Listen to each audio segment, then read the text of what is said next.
السؤال الخامس عشر: من هو أشج بني قيس؟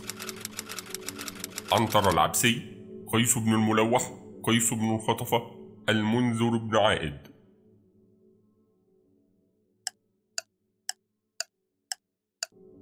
الإجابة الصحيحة المنذر بن عائد.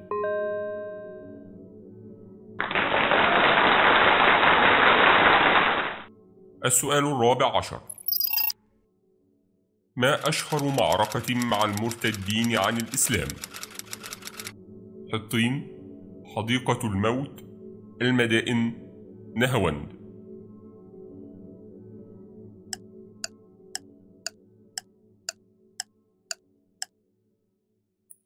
الإجابة الصحيحة حديقة الموت.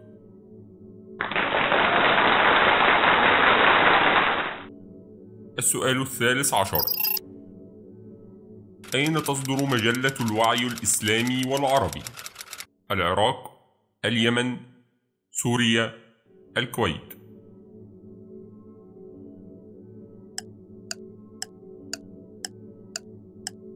الإجابة الصحيحة الكويت.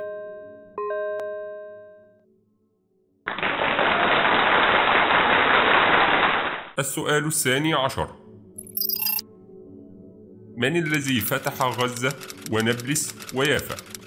عكرمة بن أبي جهل، خالد بن الوليد، عمرو بن العاص، أبو عبيدة بن الجراح.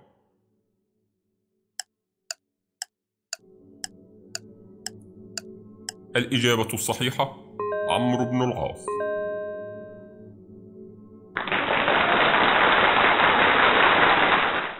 السؤال الحادي عشر: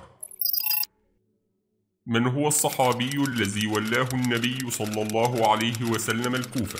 خالد بن الوليد، عمار بن ياسر، علي بن أبي طالب، عبد الله بن مسعود.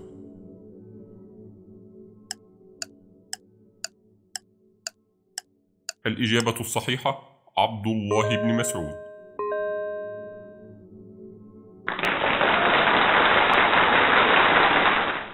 السؤال العاشر: من صاحب رواية 100 عام من العزلة؟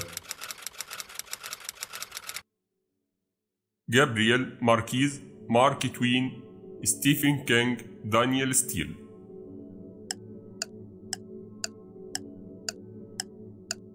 الإجابة الصحيحة جابرييل ماركيز.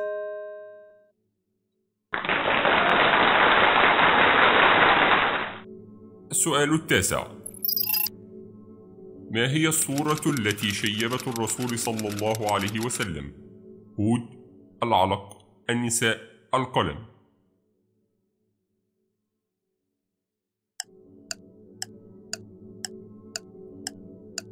الإجابة الصحيحة هود.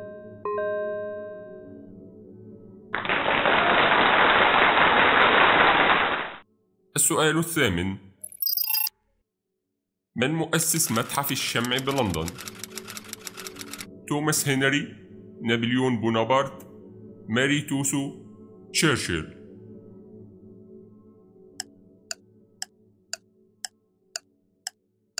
الإجابة الصحيحة ماري توسو.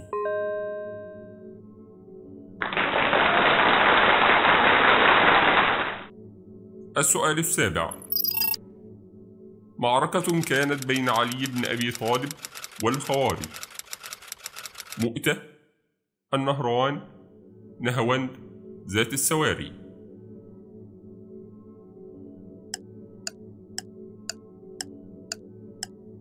الإجابة الصحيحة النهروان.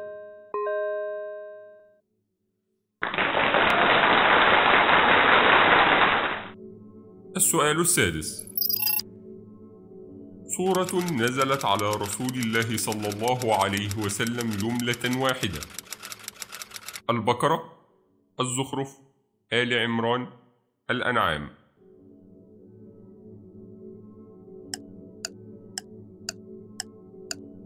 الإجابة الصحيحة الأنعام.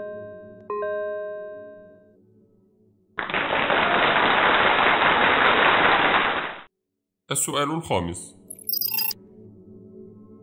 ماذا يحمل تمثال الحرية في يده اليسرى؟ سيف، كتاب، قلم، علم.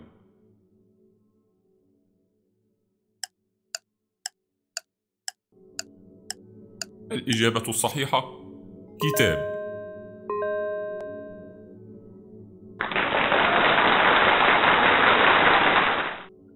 السؤال الرابع: ما أول وزارة أنشئت في السعودية؟ وزارة التموين، وزارة الداخلية، وزارة التجارة، وزارة الخارجية.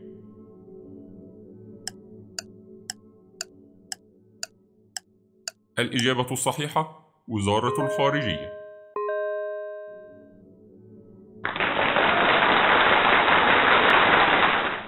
السؤال الثالث: من بطل مقامات الحرير الأدبية؟ أبو الرضا، أبو الفرج الأصفهاني، أبو العواني، أبو الفتح الإسكندراني.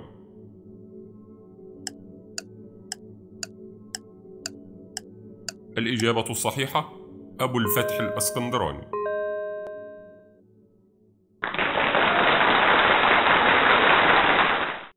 السؤال الثاني: من أول من أطلق لقب العالم الثالث؟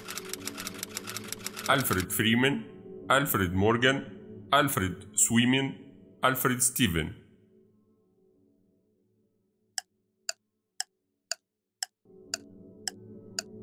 الإجابة الصحيحة ألفريد سويمن.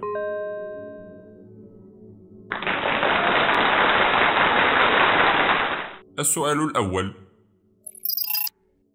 كم نوع للخفافيش في العالم؟ 2000، 1000، 4000، 3000.